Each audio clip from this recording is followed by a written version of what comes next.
Hello and welcome to the fourth session of this series, Machine Learning Made Simple, brought to you by SIAM VIT. I am Saksham Arora, your host for today's session.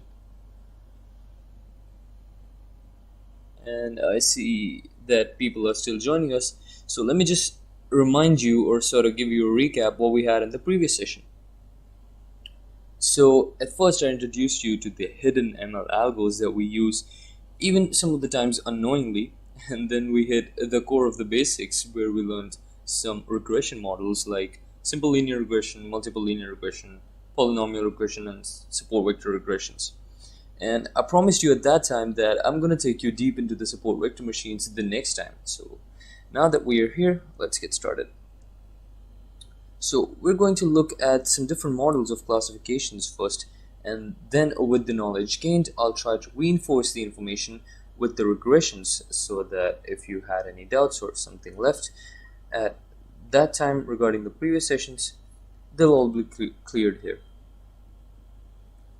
But first of all, let's see in what cases do we need to classify things. Well, sometimes things are just a yes or no, 1 or 0, on or off, or true or false, or anything.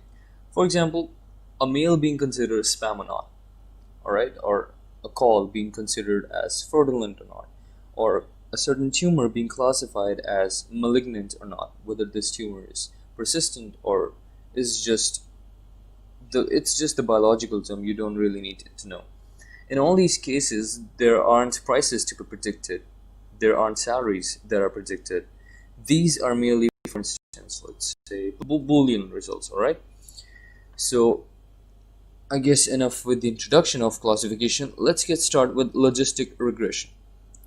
Although logistic regression is by name a regression, well, it has its reasons for that, but it's a classifier and you need to remember this fact. But let's just foresee that what if I go with what I already have from the previous sessions, that is linear regression. So this line hits the data pretty good, and we can actually predict from this linear regression baseline that okay, whatever x has a value for which y is greater than 0.5 is a yes, or a no if y is having a value of less than 0.5. Alright, but in this case this line is pretty lucky to predict the correct results. So what if we have this case? If we try to implement linear regression in this, two major problems might get clear to you. And the first is it can't even take on with the training data. Alright, so if I show you exactly what I mean by this particular case, that it has a value less than the x for which y is less than 0.5, and this should be, according to our linear regression model, this should be the zero classified case, right? The negative classified case. But this is exactly in the training set itself the first case, all right? So this is not that we wanted. The second point is with this line as our classifier, the probability of the event can even exceed the bar of 1 right here, or 0 right here. And that's a pretty funny fact actually, because probabilities are not above 1 and not down below 0. Alright, so but we got a modification in this, the linear regression model, that will act as a solution for this. So we actually fit theta transpose x into this function, and this function that you're seeing is called the sigmoid function, also called the logistic function, and that has the property of staying always between 0 and 1. Alright, so apart from this also there are other functions that may be introduced who stay in 0 and 1, but this is better from the differentiation parts perspective. And before going too deep into this function and the properties and whereabouts, I'm going to show you an illustration that I have who suggests that how exactly does it stays between 0 and 1. So this video, it's pretty visible from there that even if we vary the x's coefficients value, that is a in here, for every value of the function it stays in the bar 0 and 1. Alright, and that is exactly what we wanted for our probabilities problem. So after this, I'm going to show you a graph, and let's try to implement this. Let's try to interpret and deduce some things out of this graph. So if we are training our model and a case suggests that okay, this value is for y is equal to 1, then we should have a hypothesis equation then that suggests that okay, my value has to be greater than or equal to 0.5. Then only it will make the decision that yeah, y is equals to 1 is correct for it. And if we have the value below 0.5, that is somewhat here, then only it will say okay, y is, let's consider y to be equals to 0. Alright, so it's based on probabilities, and this particular condition can also be implemented as this. So for h theta of x to be greater than 0.5, it is pretty visible that theta transpose of x should be greater than 0, and similarly for h theta of x to be lower than 0.5, it's kind of obvious that theta of transpose x should be less than 0, and respectively in both these cases y is going to be 1 and y is going to be 0. Alright, so now that we have now that we are approaching this part right here, we're going to actually see how we're going to predict theta. And first of all, let's also see that what happens if we try to predict theta and we actually came up with some values of theta. Alright, so because we don't really know how to implement the values of theta into our model. So let's say that I have the values of theta as -3, 1, and 1. I'm just going to implement this equation right here and with these values that I have for theta. So my equation is going to be, let's say, theta of theta naught, I'm so sorry of this, theta naught plus, let's say, theta 1 x1 plus theta 2 x2 equals to theta transpose of x. And now we're going to fit values of theta naught, theta 1, theta 2. That is going to be -3, and for this it's going to be 1, for this it's going to be 1. And now that we've implemented our values into this, we're going to apply this condition that we introduced before. So theta transpose x is this equation above here, and for this to go above 0, we have y equals to 1, right? So in the next portion of this slide, I'm going to show you that exact boundary condition that we have. So after implementing this particular scene, we have this boundary which strikes through this graph right here, and this suggests that whatever values that agrees to this equation will have y is equals to 1. So all of those values which are above this particular portion are going to have the value of 1. So we actually now seen that how can we implement the values of theta that our model learned into the graph that we have, or into the data set that we had. So now the question arises that is it restricted to just the simple linear line to this, or we can actually come up with something complex.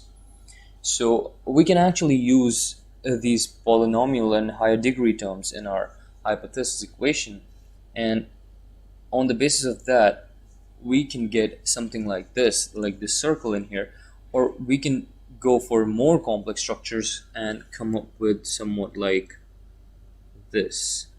Yes, we can do that, but let's just first see that how to find theta. How can we find theta? So for finding theta, we're going to take some approach that suggests that whatever we had before, we're going to modify that, and wherever the problem comes, we're going to find some solutions for it so that it might get eradicated.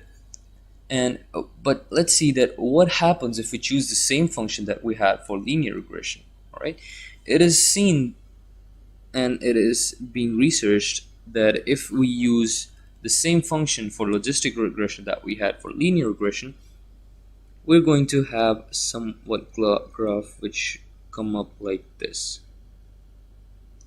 And this is pretty weird that we don't want our graph to have local optimas, local minimum and local maximas. We don't want that. We want a simple convex curve that goes like this, so that whenever we try to minimize the cost function, we go down to this portion by differentiation, and then we get the required values of theta right here. We want somewhat function to go like this. Alright, so the previous values that we had are not going to help us anymore now.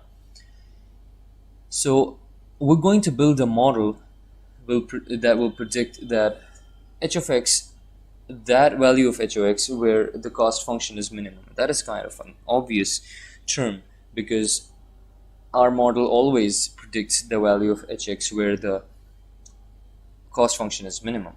So let's consider y is equal to 1. For this prediction to be correct, we need to be close to 1, 0, that is this part of the curve, 1, 0. Here x-axis is for h theta of x and the y-axis is for the cost function, alright? And for the prediction to be correct for the case of y is equal to 1, we're going to be close to this region. Why is that? Because in this region, h theta of x has the value of 1 and the cost is minimum, alright? And this particular function suggests our predictions or our model to be exact, alright? And similarly, if we have y is equal to 0 condition, then we have a different function which goes about like this right here, and we're going to stay close to this point for our prediction to be correct, because in here h theta of x is 0 and cos of this function is also 0. If we try to go in this region for y is equal to 0, we will actually penalize our cost function to a great amount of extent. That is, for example, let's say infinity. Alright, so our gradient descent function, which is trying to find the minimum, would not go above there, but it actually tries to come down to this portion, and it will suggest the values of theta that we're hoping to have. Alright, so this function we just created, we are going to say this as j theta is equal to 1 by m of all those values that we're taking the average of it, and so we're taking the summation and then dividing by the m value. M is actually the number of cases that you have in your problem. Alright, so this cost function has different values for y is equal to 1 and 0, which are listed down below. And pretty thing is, it's not that we have this discrete form of writing this equation. We can also take the concise form, that is this. So this concise form up here says that it acts as a switch in here. For example, this y value here is going to vary between 1 and 0.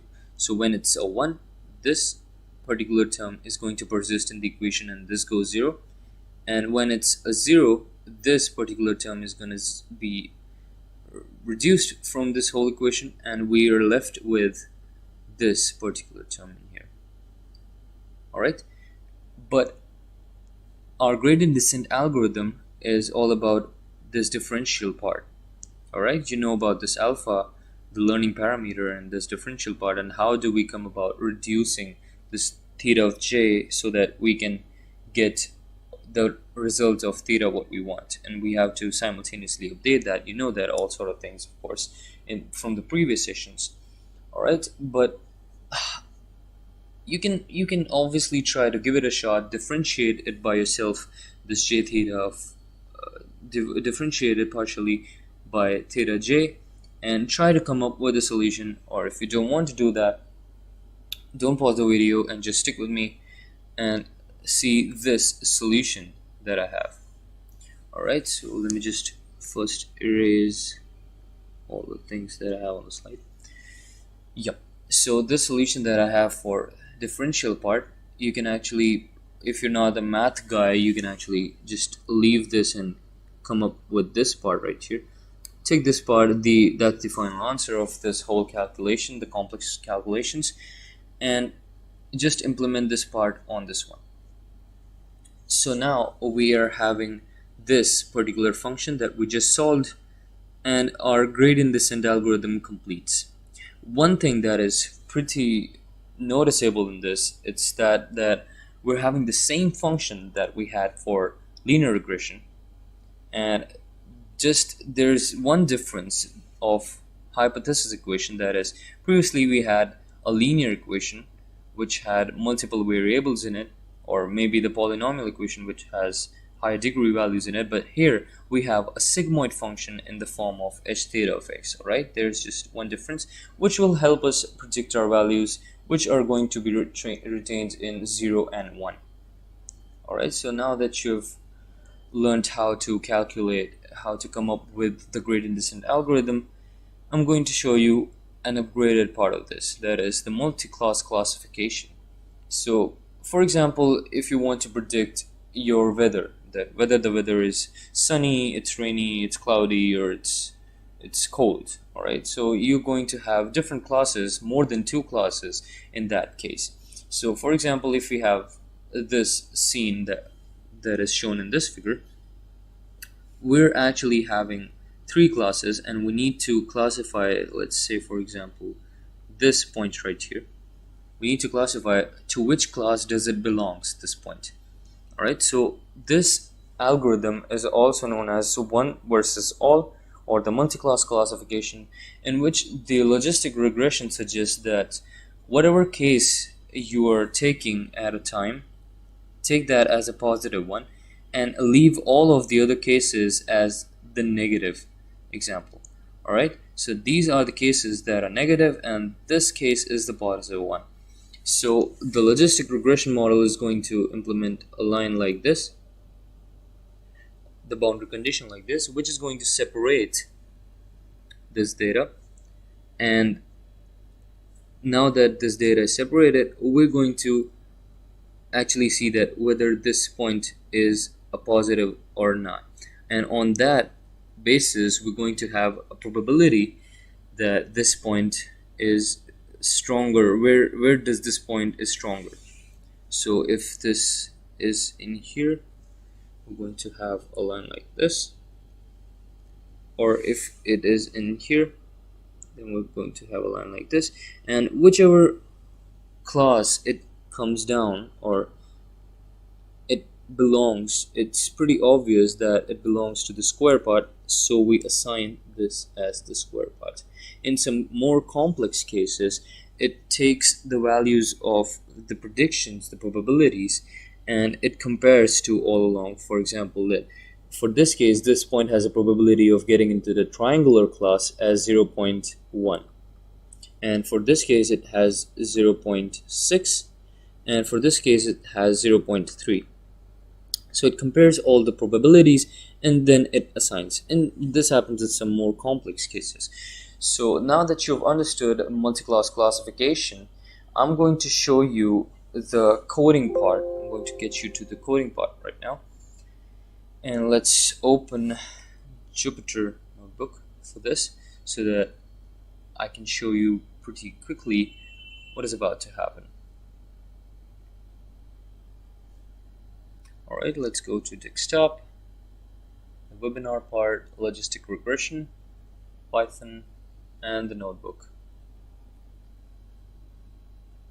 So yeah, let me just first show you what the question is all about. So for that, I'm going to implement my dataset. We'll import the libraries first, of course, then we do import the dataset, and when we run it, I'm going to add a cell in down here, and I'm going to show you what my dataset is all about. So here we have the question of ours that says that there's a company that wants to know that they have a recently produced SUV in their godown and it wants to sell it. So on the basis of the previous information that it had in its database, it wants to know that what customers are really likely to purchase this. On the basis of the previous products that they released, their customers purchased that particular car or not, on the basis of their salary and on what their age is. All right.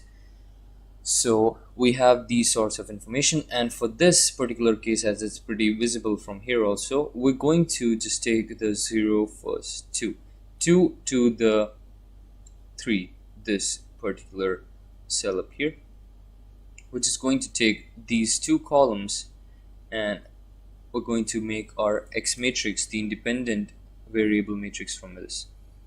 And now that we have this matrix, we have around 400 customers information, and so that the M value that we had in the equations are 400 in here, and X matrix is all about these 2 columns. Let me just show you Y matrix real quick. The dependent variable matrix, that is this. So this is the purchased column, whether the customer purchased the SUV or the previous vehicles that the company sold or not. Alright, then it's pretty obvious that we're going to split the data set into the training and test set, and then we'll feature scale our data, which is an obvious term in this because we're having the age which are in the terms of maybe less than 50, maybe take it from 18 to 50, and then we have an estimated salary that is in the terms of thousands and lakhs. So this is pretty obvious that we're going to take a feature scaling in it so that we have a normalized features in the model that will make our model more robust, more quick, and easy to understand. So in this portion, this is the main part, and this is where we are trying to train our logistic regression model on the basis of our training set. So we're going to import this library, and from this library we're going to import this class. Now in the second line we're going to make an object classifier that we had as the regressor object in the previous sessions where we have regressions, and a logistic regression class is going to be implemented in this object. Alright, and this object would now fitting this into the training sets that we have, X train and for Y train. Alright, so now that we're done with this portion, we're actually predicting the Y-pred results, and we don't want to take the inverse of this transformation that we did in feature scaling as we did in the SVR portion, because in here the values are 0 and 1 and not some normalized values of some higher terms. For example, it's not that 20,000 of the prediction of 20,000 it's in the form of -1 or 0. It's just zeros and ones all over. Okay, so it's obviously in the terms of yes or no, and we do not want to spend our minds into getting back to the original form and taking the inverse of the feature scaling part. That's not really the point. Well, this portion they had a confusion matrix that is a pretty older way to solve or to get to know that what values are correctly predicted by the model or what values were wrongly predicted. But I'm going to use this accuracy score, which is pretty common these days, and let's say for example I make this Y-pred and I'm going to check it with this Y test in here. So I'm just going to write this piece of code from sklearn.metrics import accuracy underscore score, and I'm going to predict this particular portion, and that gives me this value of 0.89. That suggests that 89% of my values were predicted correctly by the logistic regression model, and those 89% of the things are from my test set. Obviously I'm going to test my y matrix in here, so 89% of that was predicted correctly. Then we're actually making the graphs of this to visually realize what's happening in here, and this is pretty immersed. These points are into the green graphs, and this green points are pretty immersed in this graph, so it's pretty obvious that why are we seeing such values to be 89%ly correct and not completely correct. Okay, so logistic regression had us in this part. This is for the training set, and the other part is for testing set. And I'm not going to get down deep into this particular piece of code because I hope you've already covered the matplotlib session, and if you've not, so I must recommend you to go to the previous sessions of the series, the first and seconds, where it was all about the data pre-processing and the visualizing part in the form of matplotlib, seaborn libraries like that. Okay, so let's get back to the classifiers presentation that we are having, right? And let's get started with support vector machines. All right, so this is the equation of logistic regression that we have. It's just the fact that I've included this minus that was on this part into this internal part, and there's just one term that is additional to this. You might think that what exactly this term? Well, just sit tight with me and I'll show you what this term does and what it actually is.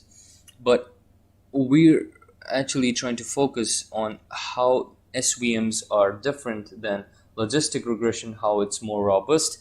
What exactly does it do more to get down to what it actually is? So for logistic regression, we had a graph like this, and in that part, what we're actually trying to do is we take this z, which is actually theta transpose of x, and we were seeing that whether it's greater or less than 0 or not, for predicting our values to be 1 or 0. All right, but in SVM, what we're trying to do is we'll take this graph like this, and don't care about whether this is exactly 1 or -1. These can vary, and the slope of these lines can also vary. It's not really the point. The point is, for SVM to be more robust, we're going to take a fact into consideration that we don't want our values of theta transpose x to be just greater than 0, just above or just below. We're going to take the values of theta transpose x to be much greater than 0. That is, let's say 1, much greater than 1, or below -1. All right, let's suppose this is the scene. So SVM is not just predicting on the basis of the fact that whether z is below 0 or not. It's considering a lot more from that. It's considering that this particular value, these terms, should be much greater than 0. All right, so we're going to see how that we're able to implement this kind of an equation or this kind of a graph into our model, and what exactly this term here. So let me just tell you what exactly this term suggests. So there is this concept of overfitting and regularization. So you can see these graphs, you can actually implement that this graph is okay, it's not covering many of the training sets, and it's just pretty like 2 of the data sets are covered, so it's actually not a good model. This is pretty cool, but it still ignores some of the points. All right, so let's just get on to the next one, which is pretty close to every point. It actually is overriding every point, and if you calculate the cost function of it, it comes exactly 0. But there is a problem in the first and the third graphs. What exactly is this problem? This problem is of fitting. This particular graph is underfit. in terms of data science, and this particular graph is overfit. Why do we have these terms? Actually, when you try to implement this graph in the terms of housing prices, or let's say salaries, you'll notice that this isn't exactly the trend of housing prices. All right, if you have the house price, if the house size of 0, you won't have the house price to be having this greater amount. Or if you have the house price just above this portion, you won't have such a lot of decrease in this. So this graph, although is covering all of the points in this data set, it's not pretty general to the data sets that we're going to receive. All right, so if the point, let's say we have a point which we're going to predict here, then the prediction and the real value is distant by this much. All right, this much distance, which is not a good thing. And at the same time, in the second graph, if we're going to have the same data point in here, then this value is pretty less than we had in the third graph. So that is a good thing. So this particular graph is said to be overfit, or it's said to be having a high variance. That's just the technical term for it. And this particular graph, which is underfit, which is not a good graph in any of the terms, it's said to be underfit or highly biased. All right, so highly biased means it suggests that it's more careless and it doesn't know what to do. But this graph in the second case, it's just the right graph that we need. That is probably the trend of what we need, right? This particular graph is having 1, 2, 3 peaks, so it's basically a biquadratic graph, and this graph right here is a quadratic graph. All right, so sometimes we need to reduce the higher terms, for example this biquadratic graph, into the quadratic ones. Let's say this one. So let's see how to do it. So let's say we wanted to make the following function more quadratic. We are not actually eliminating these terms because we don't always have these graphs to know what is happening in the data that we're trying to implement. We actually are not eliminating these terms of theta 3 or theta 4 in here. We're not taking them to 0 because we don't know what terms do we need to eliminate. So what we do is let's get to see this approach. For eliminating the influence of these terms, we're actually adding some external terms to the cost function of ours. And what will this do is they'll increase the weight of this particular part in here. It will increase the weight of this, and what will happen is when we are trying to minimize this part, we're going to have these terms to be reduced, because if this already exists in the equation, then this particular part has to be reduced, or it has to be eliminated so as to achieve the minimization of this particular function. So we'll end up having a better graph that is more quadratic than having the biquadratic features. But because we do not have the graphs every time that we have a data set, we're actually going to implement this normalization, or better say the regularization, into every piece of data that we have. And for every piece of data that we have, we're going to have this lambda parameter, which suggests the value, the optimal value for which these parameters are regularized so that our graph is not highly variant and it's not highly biased also. It's just the right one that we need. All right, so because we're now having this in our equation, when we'll try to make the gradient descent of it, we'll end up having some things like this. And then at this term, if we take the theta j part in common, then we'll have somewhat like this. And this term suggests that if this term is going to be positive, that is, it's obviously going to be, because there is no negative term in this, then this term is getting reduced. This j term, this theta j term is going to reduce, it's going to shrink down to the 0 side, all right, and it's going to reduce the theta j for every part of it. And similarly, if we try to see the logistic regressions graph, it's going to be in this way, all right. So now that you understood the importance of this parameter, this regularization parameter, I'm going to get you back to what we had. In the SVM model, we're actually going to implement this with another parameter instead of lambda. We're going to have the C parameter that's just by convention that's used by scientists, and lambda is exactly not concerned in it.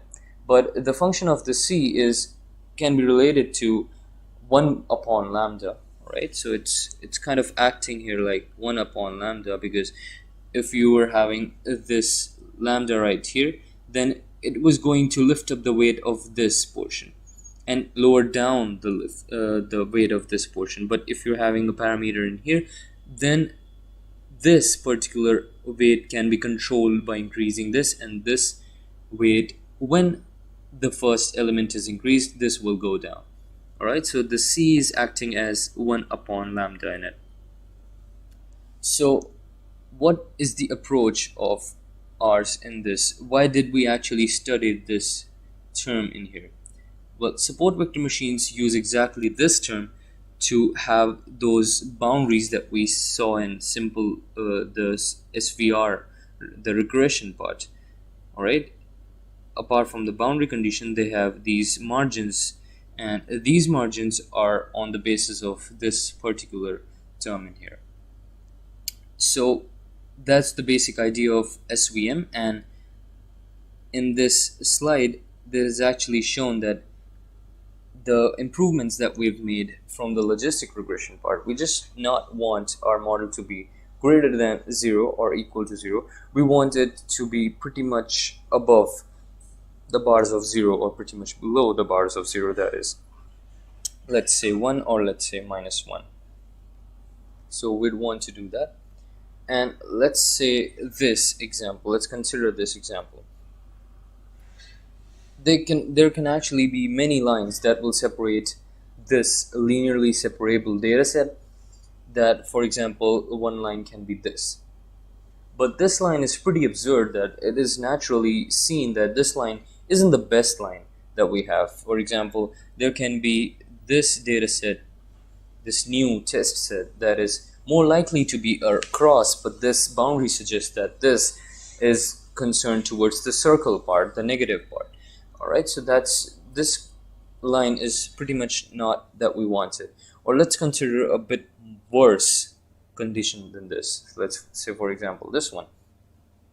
So this is a worse condition that says that passes just right in front of the extreme cases that we had, and we don't want that thing to be happen exactly, because if we have a case in this part of the graph, then we want it to be in the class of x rather in the class of 0.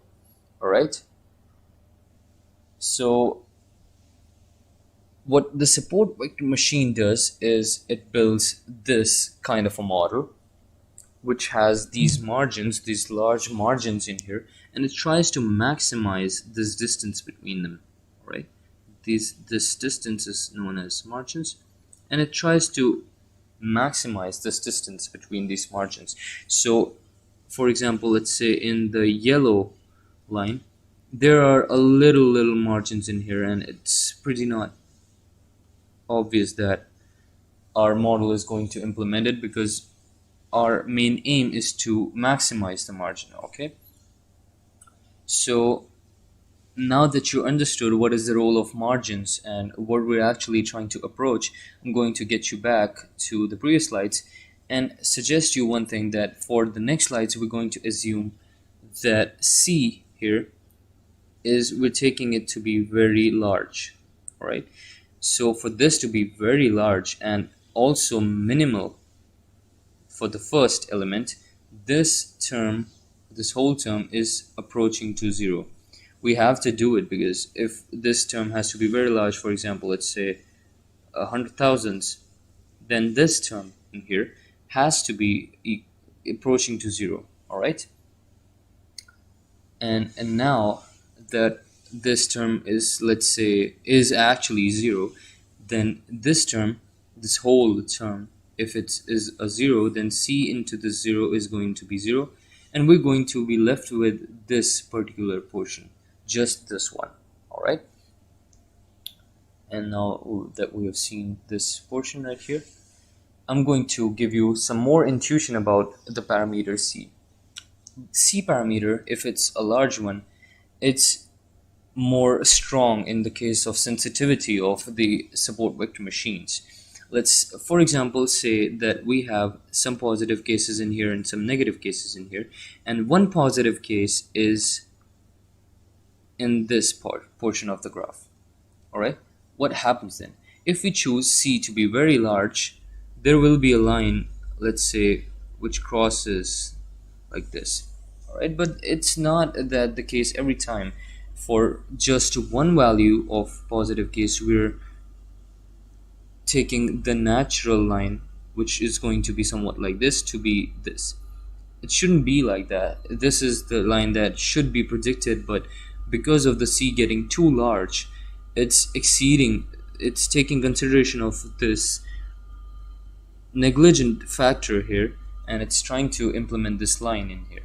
So this shouldn't be the scene. So in the practical examples, in the industrial applications where C is not very large, we come up with this line, which is not really sensitive, and it can ignore some cases, or it can ignore these cases which are having values like this. Let's say that we have these non-linearly separable data. So C is not very large in here. My writing on the laptop is really horrible. I'm so sorry for this. C is not very large. All right. Yes, so now that you've understood the concept of parameter C, how it works, what happens if we grow it, what happens if we shrink it, now I'm going to show you how exactly does the SVM decision boundary works. All right. So there's these two assumptions that we're going to make to simplify the explanations of this. The first one is simplification.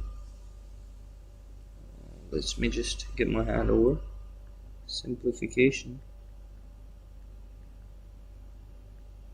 which suggests that theta naught is going to be 0, and by taking that simplification, we're just hinting our model that consider only those boundaries, only those decision boundaries which is passing through the origin. All right, so this constant term just takes care of whether the line passes through the origin or not. And for the sake of simplicity, we're going to take the n value, number of features, to be equals to 2. All right, and now that we end up with this, I'm going to show exactly how we're going to do with this support vector machines.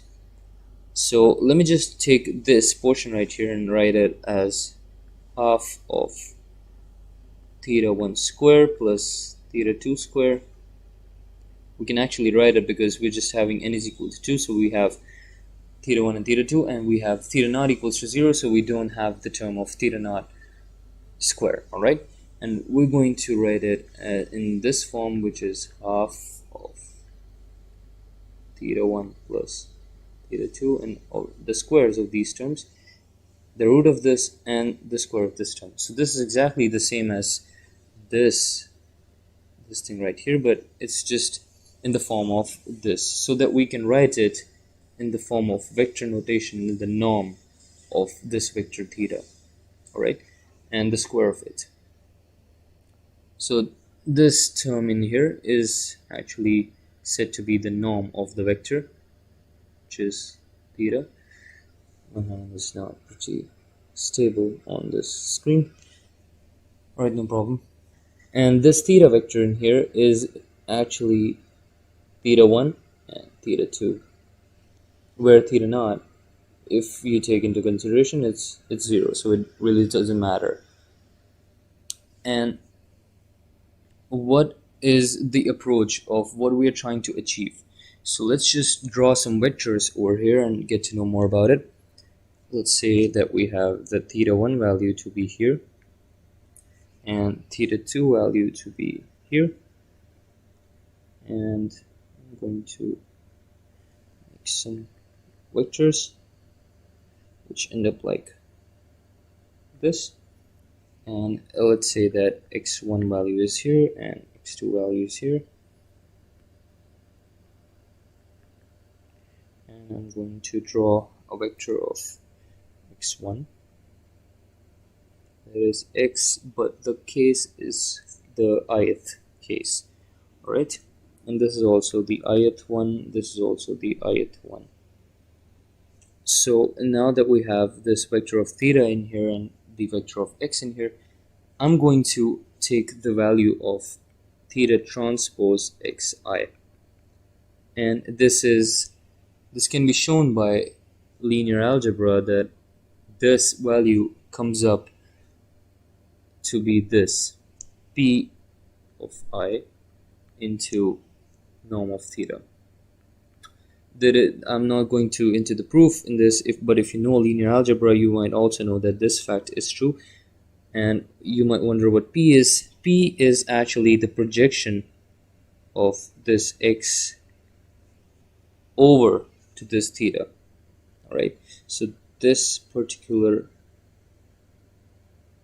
bolded line in here is the projection of x over to the theta vector, and this p is the length of this vector, and this p is actually a signed term, so it can be positive and it can be negative. Because if you think that, let's say there is one vector here and let's say one vector here, and you are actually going to project this vector over this one, so this particular p value is going to be negative in this, and in this case it's going to be positive. Alright, so this is obviously the case that this value is going to be equal to theta 1 into x1 plus theta 2 into x2. This is obviously the case, and these two values are going to be equal. Alright, so there is a mathematical proof. If you want it, you can research about it, and you now know that this term right here, theta transpose x into I, we can replace this term by the p into the norm of theta. Alright, so let's just replace this term with the norm of theta. So now that we have our conditions as in the form of p into the norm of theta, we can proceed to get to know more clearly how the SVM model tries to build its boundaries. So let's take this graph, the first graph in here, and let's suppose that SVM tried to predict this boundary, and let's just hope that it somehow predicted this boundary, and we'll see that why it shouldn't predict this one. Alright, so it can be proved from the linear algebra part of the mathematical stuff that if the decision boundary is going to be in this way, then the theta vector is going to be perpendicular to this one. Alright, so it's going to be perpendicular to this one, theta 1. It can be shown again with the linear algebra, and for this we're actually going to take the projection of this x data set, for example the first data set, so that p of 1 is going to be this particular part up in here, and for this particular part this condition has to be true. Alright, so that this is greater than 1 because y is greater than 1. Alright, and this is, I'm so sorry, this is wrong here, it actually is going to be 0. So for y is equal to 1, this p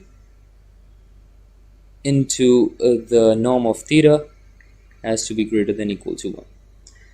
So you might actually notice that this p value, which is in this way, it is a pretty small value. And for this term to be greater than 1, this value right here has to be big. Alright, so theta norm has to be large for this term to be true, for this term to be small.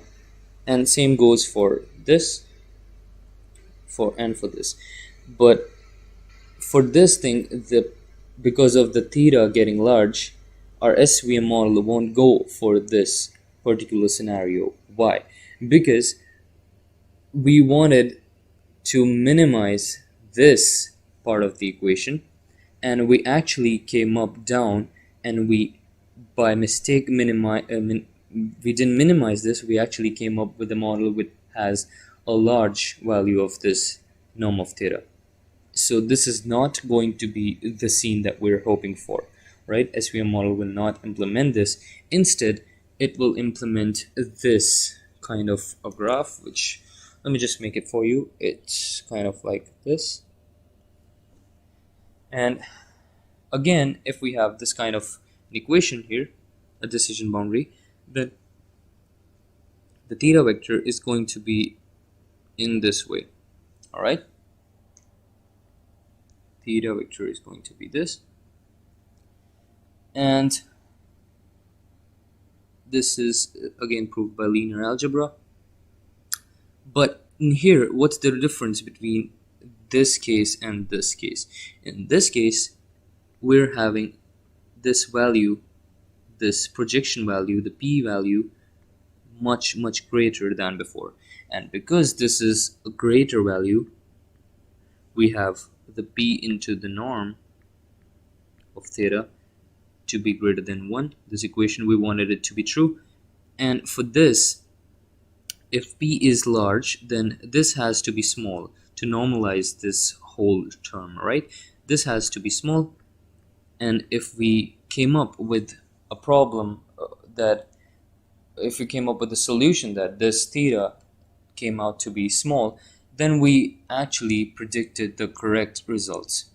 And what about the margins? So now that we decided that this is going to be the correct decision boundary and not this one, what about the margins? How do the SVM tries to make the margins? So at the extremes of the case, oh my god, I'm so sorry for this. I actually got at the end of my whole slide, so I was at this part.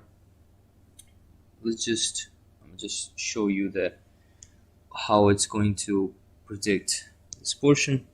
I'm so sorry for any losses that you came up with. So I'm just going to draw this again. That was our decision boundary, and this was the theta vector, this was the projection, and this was the p-value that was bolded before. All right, this, and for this p to be large, this theta, the norm of theta, has to be small, so that we came up with the right decision boundary. But what about the margin? So SVM is going to predict some margins that is going to be like this. This is because we were having the extreme cases of x data points in this. So if we had a point in here, for example, and if we have a point in here, then the margins would be somewhat like this. All right, it would be closer because the extremes, the data points, are in this portion. And again, for this also, you need to take an optimal value for c, the c parameter that we have in the previous examples that we saw. This parameter is pretty much concerned towards the sensitivity of the support vector machines, how it's going to ignore the non-linearly separable data that we saw in the previous example. And one more thing I would try to clarify, that what happens if we do not have the simplified value of theta not equals to 0. If it were not to be the case of theta not equals to 0, then it's just the fact that this line can also go without going through the origin part Okay, so this line can actually go through a bit more in this direction. Let's say in this direction. All right, it can actually go without going from the origin part. And now that you've seen this portion, let us just dive a bit more deep into the SVM part. And because this portion was all about the linear SVM, all right, we just created a boundary and margins that were linear. What happens if we try to go to the polynomials one? Well, this is actually a computational problem that we're going to see. This computational problem suggests that the polynomial degrees that we had in the logistic regression part is not that we normally use. That is because those degrees can be computationally expensive, right? They take a lot of time to evaluate, and they take a lot of time to get to know that what function can they use, what degrees can they use, or what parameters of theta they can use to get the right answer. So to overcome this problem, I'm going to show you the concept of kernels. Right? So kernel is a function that I showed you in the previous SVR regression model also. Alright, kernel is a function that evaluates over the data points of the training and test sets, and on the basis of that it comes up with different boundaries, different evaluation, different models of the graph. So let's see how it works. Suppose we have this equation right here. What we just did is, in this equation, we actually take down all those degrees of polynomials and replace this with the functions of, let's say, f1, f2, and f3. And if you take the consideration of f0, that's obviously going to be 1. So f1, f2, and f3, what is the role of it? So f1, or any of the ith f, can be defined as the similarity function of x and the landmark 1. All right, so what are these landmarks? These landmarks are these values that we have in here, and these landmarks help us to evaluate our kernel onto our data set. All right, so this function in here is the Gaussian function, or the RBF function, that we used in the regression part also.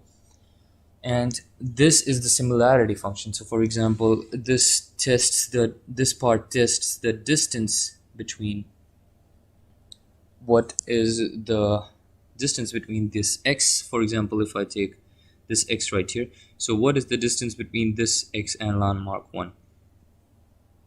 All right, so this checks the similarity. What is the similarity between x and L? And at the same time, if this x is considered, this is pretty much far away from L2, so this value is going to be reduced for L2, but it's going to be a good value for the similarity of x and L1. Alright, so this is the similarity function. Just for example, we're taking this similarity function to be the Gaussian function, or because it's just the most common function that we see in our practical and industrial life.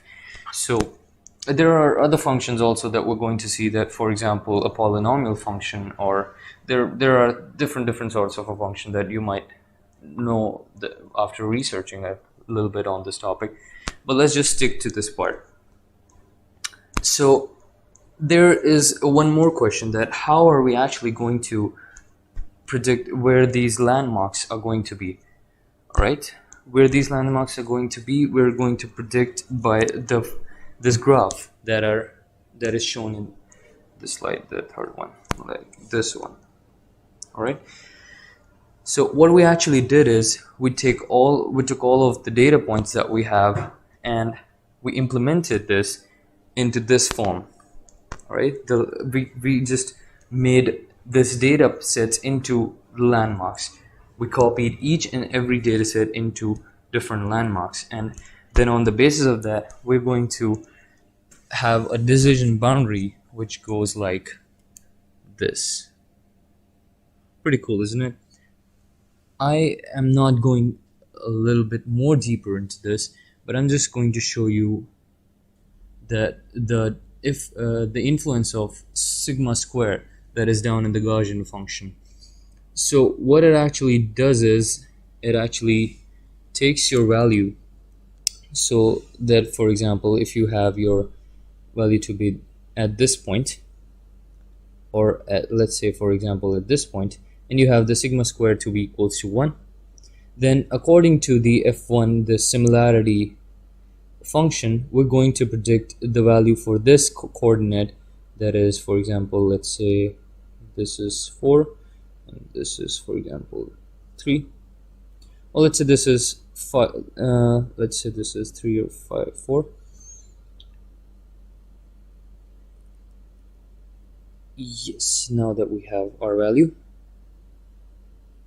all right, so this is the value that we were thinking of, and for this value we're going to actually predict our value to be 1, all right, and for this particular point we're going to predict our value to be 0. And these are the contour plots of these equations, the 3D ones, which shows how the values of sigma square affects these peaks. So when you decrease the sigma square value, that the variance of this curve decreases, all right, so it kind of shrinks into the landmark which we had, that is 3, 5, and because in this case the similarity of these 2 points is greater, then it's going to predict that okay, this test case is going to result into y is equal to 1.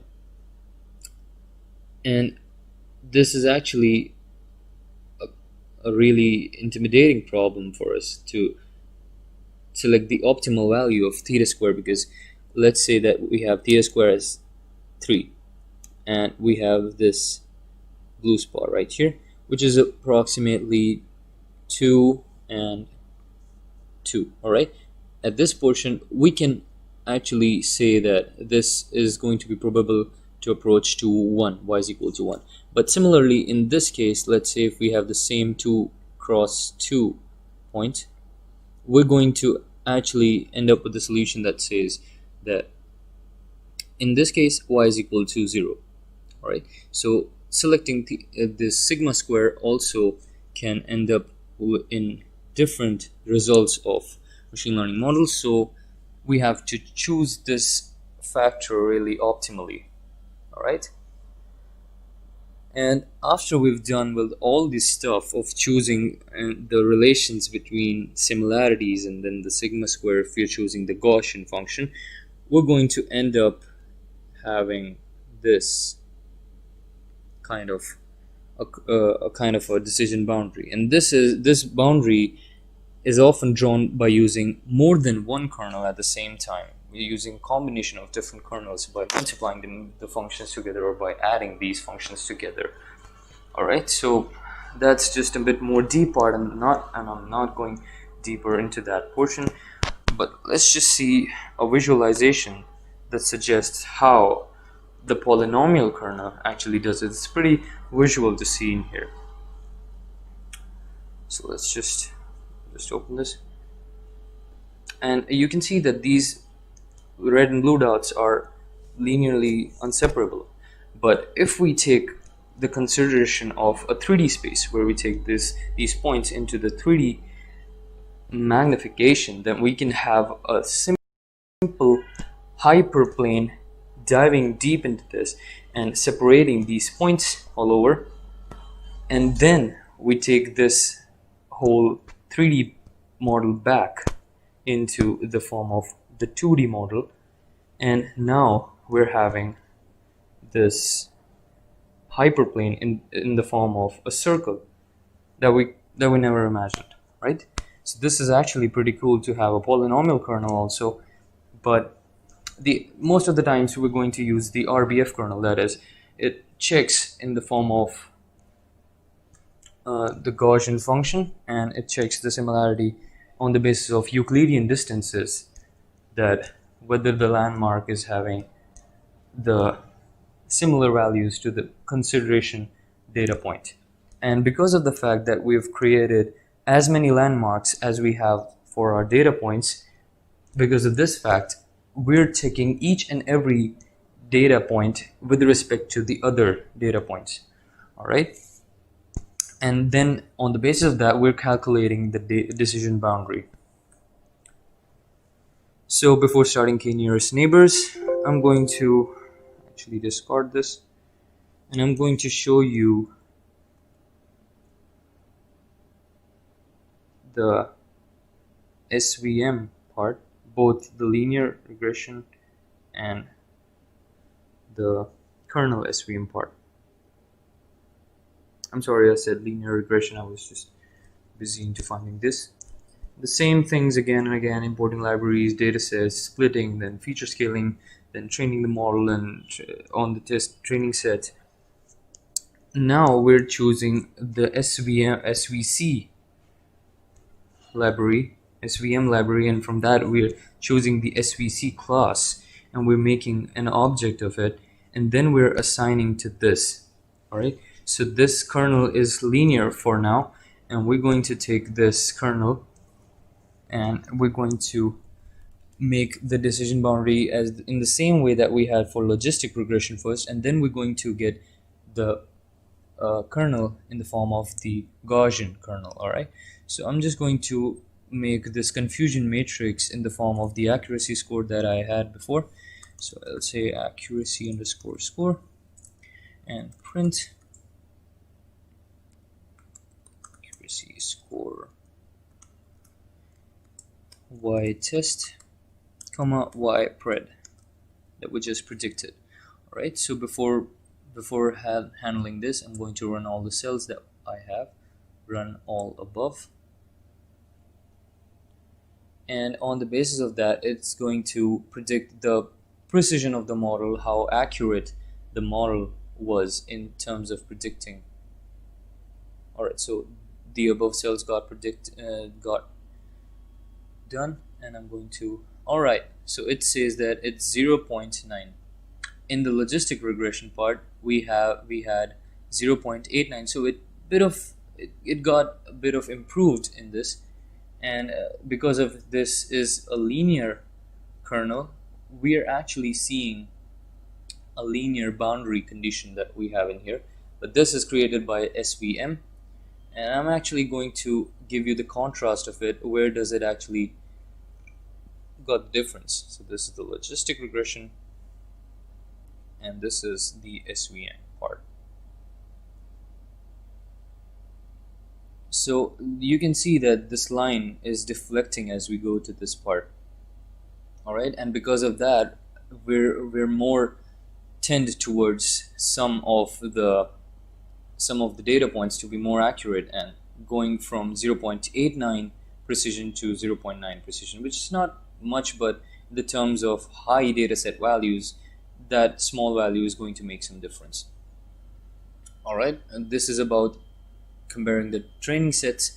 This is about predicting the test sets, and there is just this one or two values that are in the green portion that are red, and there are though a lot of values of green dots that are in the red portion.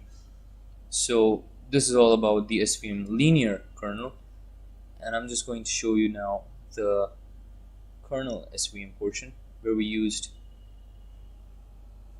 the RBF kernel to implement it. All right, and so now I'm using this piece of code that I wrote here just now, and I'm going to use this into the kernel SVM portion. Completely change this, and before running this, I'm going to run all my cells above. All right,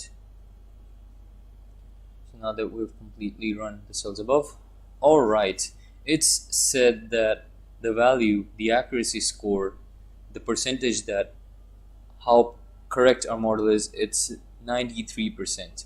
So that's pretty big than the previous one, and that's how you get a Gaussian kernel in action. All right, so this is on the basis of training sets where we have, for example, 75% of the data, and this is the 25% of the data, and we got the same model working, but just there are 1, 2, 3, 4, 5, 6, 7 of the data points that are in the wrong position, and apart from that, everything goes right. All right, so this is actually a pretty good model, and that's why we support this SVM so much. So and now I'm just going to retain this kernel SVM part, and I'm just going to close everything else. Let's say this logistic regression and the linear SVM. All right, now that we've seen this in action, I'm just going to go back to the next topic, that says that its name as k nearest neighbors. So the topics following this portion are actually pretty easy and pretty simple to understand. So let's start with the k nearest neighbors. So let's say we have this data set which has category 1 as reds and category 2 as greens. And now we have a new data point which is gray, but we have to classify this as red or green. So before KNN, we don't know what this is, but after we implement k nearest neighbors, we'll get to know. How we'll get to know? Simply, this KNN model will do is it asks you for a value of k. K is, it checks the number of checks that it's going to go through in the neighbors of it. Let's, for example, I say k value is going to be 5. So it checks the nearest 5 neighbors, right?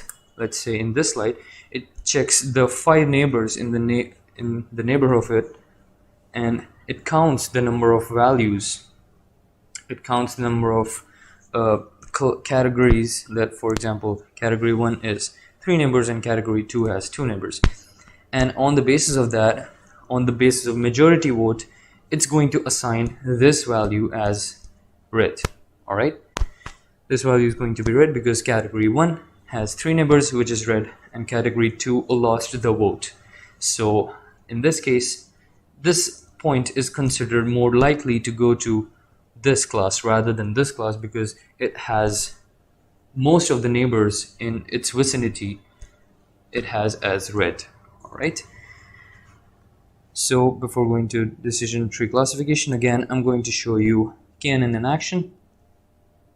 And I'm just going to go back to k nearest neighbors, Python, and the Jupyter notebook. Again, the same things all over, the same stuff. And let's just go down towards the graph. So this is the graph made by the KNN model, and on this basis of this graph, it's going to predict the values of whether this particular thing is going to be true or false. All right. So it is actually pretty visible that these values are on the basis of distances, that it has such shrillness in this graph, and the SVM was so smooth as compared to this just because it has the RBF kernel running over it, and it has different landmarks, and so it got really smooth. All right, so let's just try to predict what is the accuracy of the thing that we've just made. I'm just going to run all cells above, and it's just going to take a bit of time to actually feature scale and to split and to import everything, then to train our model. And here we chose that n neighbors is 5. Alright, so that suggests that our neighbors are going to be 5, that we're going to actually see. We can actually implement more over this. Alright, we can have more neighbors, but that doesn't really make any difference. So for example, if I show you this is let's say 10. All right, so I'm gonna just pick this and this and then this. It's the same, it's just really minor of the difference. Let's say I'm considering 50 neighbors now. So it got decreased, right? So it got more sensitive towards calculating its neighbors, and it got decreased from 0.93 to 0.92, and that we don't want. So we actually consider being stick towards the default value of n neighbors, that is 5. One more thing that you might need to know is this metric statement, which suggests that there are actually two distances which can be implemented via KNN. That is, one is Euclidean distance, and there is some other distance also which exists. I guess that is the Manhattan distance. So for that, you need to check for the Manhattan distance in action. You need to correct this p-value to be equals to 1. Right? P-value is actually a toggle between Manhattan and the Euclidean distance, and by choosing the Euclidean distance, by choosing this p-value 2, I chose the Euclidean distance to predict the values of this model, and then I try to build graphs from it. And now I'm going to close this KNN model also, and I'm going to go back to the slide that we had. So now we're having decision tree classification. Alright, and this is a pretty simple model in the visualization portion, but still it has a bit of it has a large mathematical process going on in the background. So you really don't want that to know it. It's based on some entropies and calculations, much complex stuff that you might need to know. But this is just sufficient that whatever we were doing in here is sufficient for the conceptual intuition and the coding part. Okay, so suppose that we have this kind of a data set in here. All right, and there is again some red portion and some green portions. What the decision tree model tries to do, it tries to split this data into portions. Let's say, for example, it cuts this data as this 60. All right, so less than 60 and greater than 60, there are two portions in here. The next split is going to be somewhere here. In the above part of the 60, it's the 50 margin, where in the left part it's going to be the green portion, and the right part is going to be the red portion. And the next split is going to be maybe in this portion, where the left part in the 70, which part is less than 60 also, is going to be red, and on the right side of the 70 there is going to be one more split, so that we can have different sections in our graph, and this split is going to be about at 20, above 20 and below 20. So, and now that we have created these splits, now let us see that what happens if we are successfully able to implement the splits. Our model, the decision tree model, tries to implement this kind of a hierarchical decision tree, and then on the basis of that, it predicts that what values are considered. For example, in this portion, it started from the first split, and this split was less than 60 or greater than 60. So if it's x2, the value of this vertical line in here, if it's going to be greater than 60, then it's going to be a no for the decision tree, and if it's less than 60, then it's going to be a yes. So if it's a yes, then we stick to the yes portion, and it's the portion of here. In this portion, we're again making a split, which is at x1 equals to 70, and if x1 is less than 70, it's a yes. And in the yes portion, we're just left with the red points. So we've actually implemented this in the hierarchy that says x1 is less than 70. If it's going to be like that, then it's a yes, and the class is going to be red. All right, but if it's going to be a no, then there will be another split, which was this at x2 equals to 20. If it's less than x equals to 20, then it's going to be a red. If it's above x equals to 20, x greater than 20, if it's this value is going to be true, this is a green point. All right, and similarly for x1 less than 50, also the second split that we had, in contrast to the 70th portion, if it's going to be less than 50, that portion is going to be green. If it's less than 50, it's getting green, and if it's greater than, it's getting red. So for example, if I had a point which was in here, let's say. All right, and I'm about to predict. So this value, the coordinates value, I have the form of vectors. For example, I say 80 and it's a bit more than 20. So for example, I say 30. All right, so 80 and 30. So is this value less than 60? The x2 value is less than 60. Yes, it is. X1 value, whether it's less than 70? No, it's not. So we're going to this part of the branch.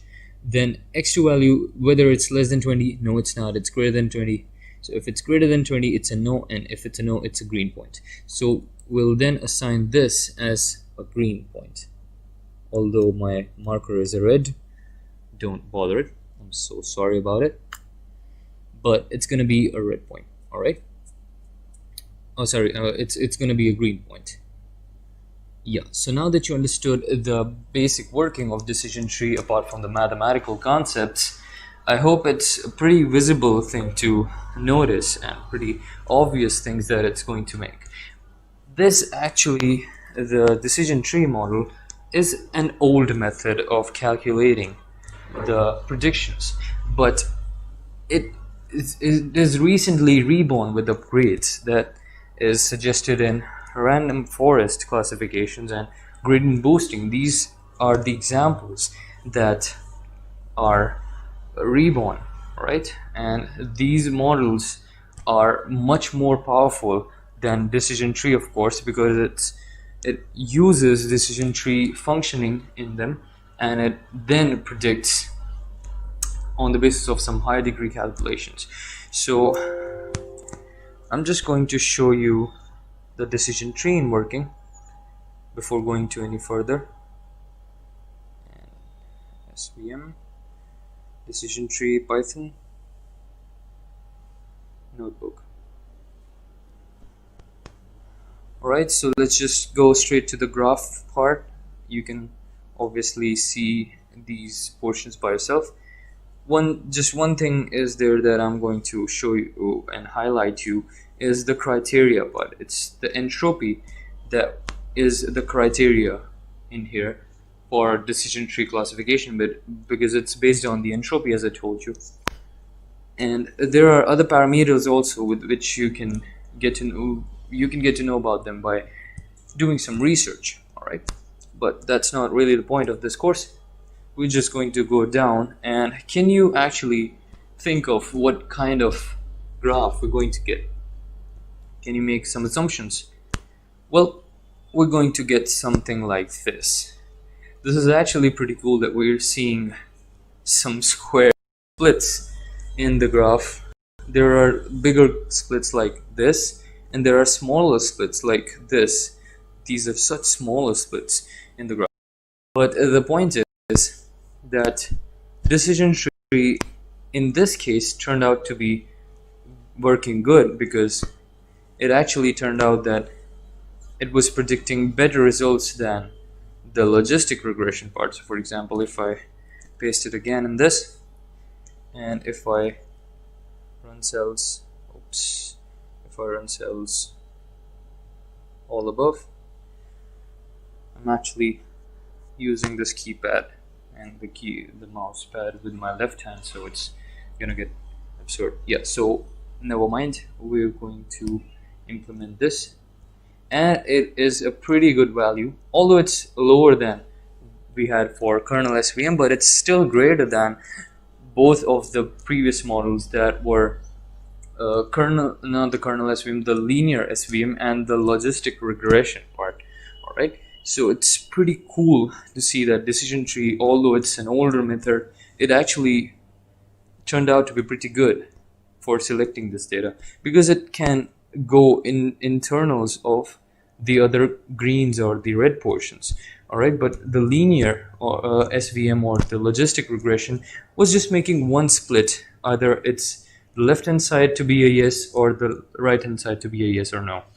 But this can actually go deep into the greener parts of the graph and the red parts of the graph to make more splits and more precisions. So it's predicting correct values too.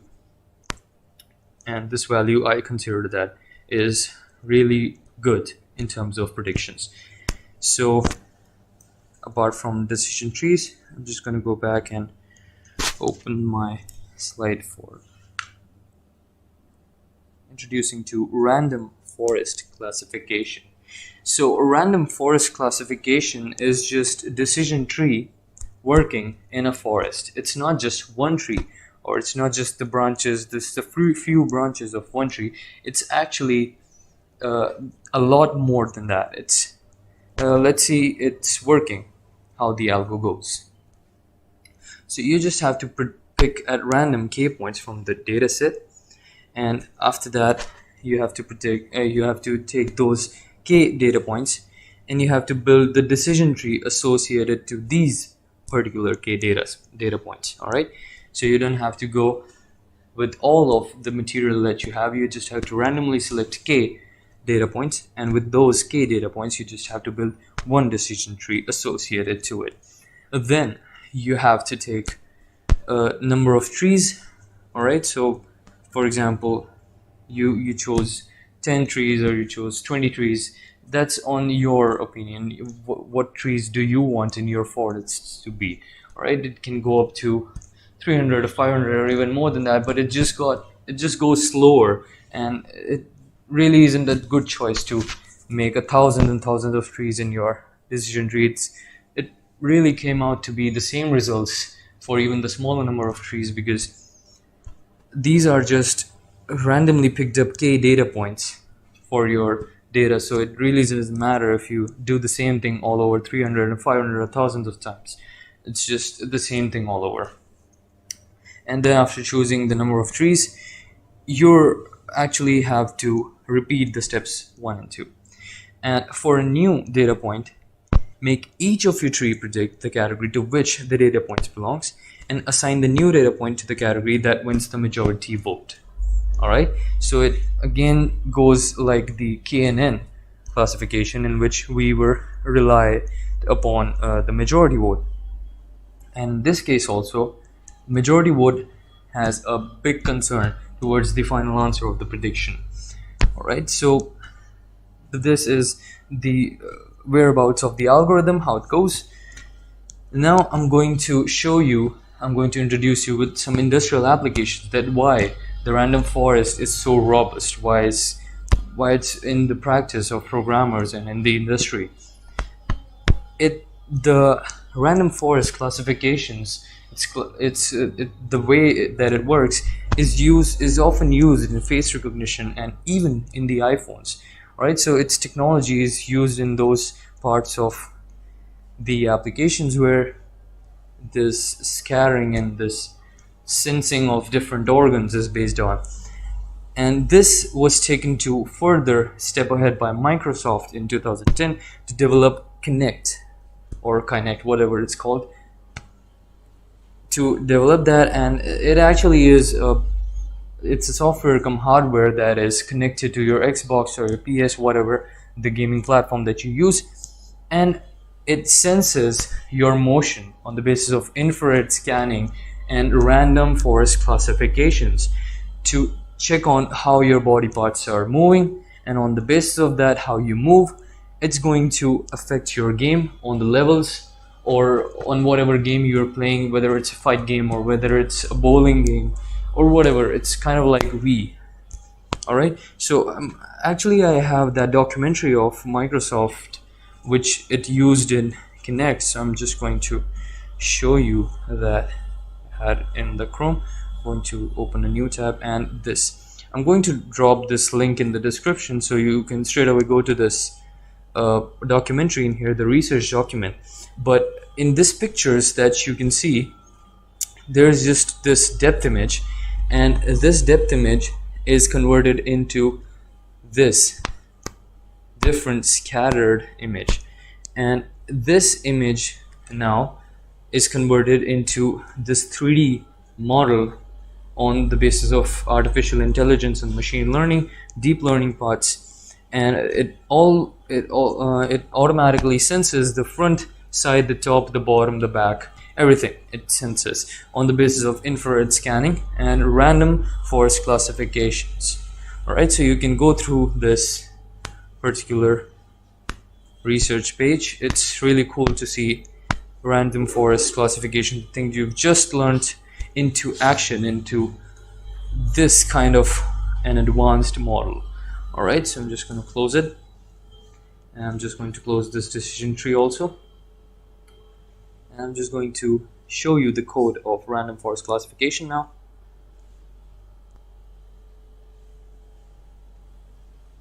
And now that we have in here, I'm just going to remind you now that decision tree is going to be repeated in this particular problem more than one time. Alright, so we're going to get a graph like this, which has a little bit more precision. You can say the corners of this and these edges are going to somewhat more being edgy, and that's how random forest classification works. I'm just going to again do some accuracy score test in here, and I'm going to run all the cells above it, and by the time it runs, let's see that how are we exactly training a random forest classification model. So this is the random forest classifier. It's from the ensemble class, and ensemble library is actually a library which has those models of machine learning which has more than one model in working together, right? For example, random forest classification has different decision trees running all together. So ensemble learning is that portion of scikit-learn. All right, and this classifier is an object of this random forest classifier library. All right, and now that we've come to this part, the criteria of our calculations is going to be the same as we had it for decision trees, but the estimators of the number of trees that we're going to have, we kept it as 10. So for the sake of it, I'm just first going to make this run, and it actually showed up 0.91. That is not bigger or better than decision tree, but it's because of this data set that we are having, it's not exactly that we can see that the difference between decision tree and random forest, but we're more concerned towards the effect of number of estimators. Let's say, for example, I take this to 100. All right, let's make it run. Run it, and then run it. So it really didn't affect this, and if we try to see the difference between this, so just take your eyes on this graph once. I'm just going to implement this again, and now we have this. So it doesn't really got more precise. It's the same edgy graph that we had before, and it's just it runs all over and over because of these 100 estimators that we have. It has different decision trees. It's got the bigger number, but it's really having the same graph, right? We can compare this graph with this one.